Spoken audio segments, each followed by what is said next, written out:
I want to bring up the dollar right now. I sat with Jim O'Neill in our basement of our acclaimed headquarters at Finsbury Square years ago, where he nailed, this is not on the chart where you nailed the yen dynamic of 4, 5, 6 years ago, but this is the recent Bloomberg dollar index rolling over here. If we were in the basement today, we'd be down with the Roman ruin, the Mithraeum that's directly below us here back to Roman London. If you and I were down doing the Mithras chant right now, what would you chant on the U.S. dollar?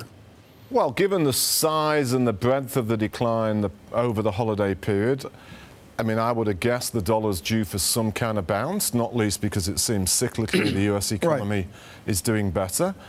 But at a time where so many other parts of the world are starting to grow so strongly, and let's just say their policy isn't being led by somebody quite so odd, I think the dollar deserves some kind of discount. So I would imagine the dollar will generally spend more of the time being weak this year than strong. Well, this is a critical question and was brought up by Martin Feldstein at Harvard as well, who's very flow-based. Are you looking at relative interest rates is the dynamic for foreign exchange this year, or are you looking for capital flows to be the key idea? I mean, it depends which currency, but on the euro-dollar rate, I spent far too much time of my life trying to perfect what I thought, of course, was the most sophisticated interest rate differential model for explaining cyclical moves of euro-dollar. If I did that right now, the euro probably should be trading somewhere like around 115.